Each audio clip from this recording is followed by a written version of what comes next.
दोस्तों, जब हम अपने जीवन में कुछ नया सीखते हैं तो हम सभी को ऐसा लगता है कि हमने बहुत कुछ सीख लिया है। फिर हम सोचते हैं कि क्यों न हम अपना ज्ञान दूसरों को भी बांटे, और दूसरों को सिखाने के चक्कर में हम कभी कभी गलत साबित हो जाते हैं।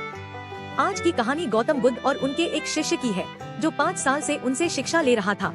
एक दिन वह बुद्ध जी से कहता है, आपके पास मुझे 5 साल हो गए, मेरे बाद कितने शिष्य आए और आपने उन्हें इस बीच किसी एक दिशा में ज्ञान देने के लिए भेजा, लेकिन मुझे अभी तक नहीं भेजा। क्या मुझे अभी तक बुद्धत्व प्राप्त नहीं हुआ है? तब बुद्ध जी ने कहा, यह तो तुम्हें खुद समझना होगा कि तुम्हें बुद्धत्व प्राप्त हुआ है या नहीं।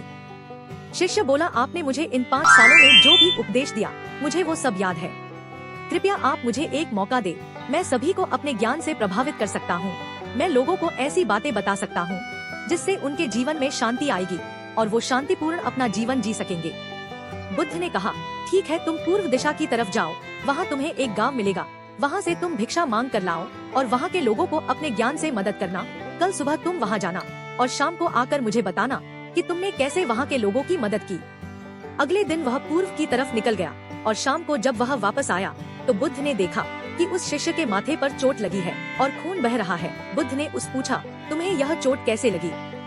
शिष्य ने कहा कि वहाँ के लोग बेहद दुष्ट हैं, उन्हें जरा भी बुद्धि नहीं है। मैं उस गांव में भिक्षा लेने गया पर किसी ने मुझे भिक्षा नहीं दी, सब मुझे गालियाँ दे रहे थे। एक व्यक्ति भिक्षा तो दी लेकिन नीचे फेंक कर और कहा, इसे उठा लो।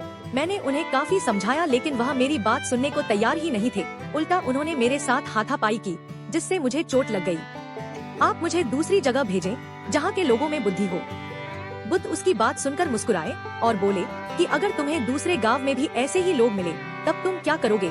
शिष्य ने कहा, हे बुद्ध, ऐसे लोगों को कोई ज्ञान नहीं दे सकता, वह लोग अज्ञानी हैं, उन्हें कौन समझाए? बुद्ध ने कहा, वह लोग अज्ञानी नहीं बल्कि ज्ञानी हैं। उनके पास बहुत बुद्धि है परंतु उनके पास खुद का ज्ञान है। अब अगर तुम किसी दूसरे के ज्ञान को चोट पहुँचाओगे तो वह तुम्हें चोट पहुँचाएंगे।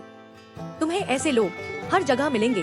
बुद्ध ने शिष्य से कहा, अब तुम आराम करो, कल शाम को मेरे पास आना। अगली शाम जब वह बुद्ध के पास गया तब वहाँ एक और बुद्ध जी का शिष्य मौजूद था। उनके हाथ में चोट लगी थी। बुद्ध ने उस शिष्य के हाथ पर चोट देखकर पूछा कि तुम्हें यह चोट कैसे लगी? शिष्य ने कहा, हे बुद्ध, आपने पूर्व के एक गांव में मुझे जाने के लिए कहा था, वहीं मुझे यह चोट लगी। वहाँ पर मैंने सबसे भिक्षा मांगी लेकिन किसी ने मुझे भिक्षा नहीं दी। एक व्यक्ति जिसने भिक्षा दी थी उसने भी जमीन पर फेंक कर दी और कहा, उसे उठा लो। मैंने चुपचाप उसे उठाकर अपने पात्र में रख लिया और उसे कल्याण का आशीर्वाद दिया।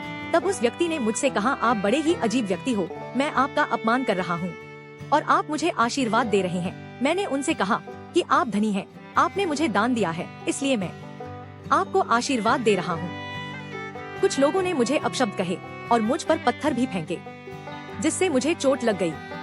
जब मैं वापस आ रहा था तब मैंने एक माँ को रोते हुए देखा, वह अपने बीमार बच्चे को लेकर चिंतित थी। मैं तुरंत जंगल से जाकर उसके लिए जड़ी बूटी ले आया लेकिन वहाँ के लोग मुझे जड़ी बूटी देने नहीं दे रहे थे। फिर मैंने उनसे विनती की कि वह मुझे उस बच्चे का इलाज करने दे, उसके बाद वो जैसा कहेंगे मैं ठीक वैसा ही करूँगा। जब उन्होंने मेरी बात मान ली तो मैंने बच्चे को जड़ी बूटी लगाई, उसके बाद वह बच्चा ठीक हो गया। फिर गाँव वालों ने मुझसे अपने किए गए अभद्र व्यवहार के लिए क्षमा मांगी और मुझे धन्यवाद कहा। फिर मैं वहाँ से वापस आ गया। हे बुद्ध, आपसे एक विनती है, उस गांव के लोग बहुत भोले भाले और सीधे हैं, क्या मैं रोज उसी गांव में जाकर भिक्षा मांग सकता हूँ? ये सभी बात वो पहला शिष्य भी सुन रहा था। उसने यह सुनते ही बुद्ध के चरणों में गिरकर कहा कि हे बुद्ध, मैं समझ गया हूँ कि अभी मैं उस लायक नहीं हुआ कि दूसरों को ज्ञान दे सकूं। बुद्ध ने कहा, हमें बाहर वैसे ही लोग दिखाई देते हैं जैसे हम भीतर से होते हैं। जब तक हम स्वयं को नहीं बदलते तब तक हम किसी को भी नहीं बदल सकते। खुद में परिवर्तन करना बेहद जरूरी है।